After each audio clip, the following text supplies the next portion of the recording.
Maybe you already recycle at home, but have you ever thought, how else can I help the environment and eliminate waste from my life?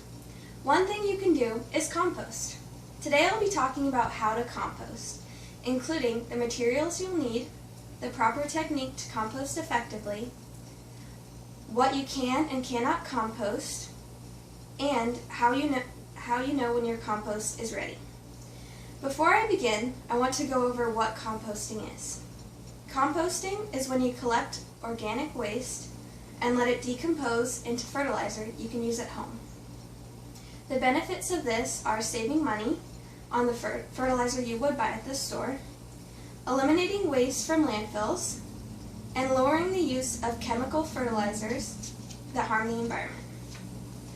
Universities and other organizations have large-scale composting practices, but that doesn't mean it's too complicated for you to do in your home. The first main point is what materials you'll need to begin composting. According to the Environmental Protection Agency website, last updated May 13, 2016, you'll need green materials, including grass clippings, coffee grounds, and fruit and vegetable waste, which add nitrogen to your fertilizer. You'll also need brown materials, including dried leaves, twigs, and branches, which add carbon to your fertilizer. The next thing you'll need is water to moisten these materials. And the last thing you'll need is a bin or trash can to put your compost in. You can also have a compost pile in your yard and cover it with a tarp. My next main point is the proper technique for composting. According to the Environmental Protection Agency website, last updated May 13, 2016, you'll need to add equal parts brown and green materials to your compost. You'll also need to moisten these materials whenever you add them and cut up any large pieces. You need to mix together the materials and bury any fruit and vegetable waste. And lastly, you'll need to cover your bin with a lid or cover your pile with a tarp to keep the materials moistened. And putting this in the shade is also recommended.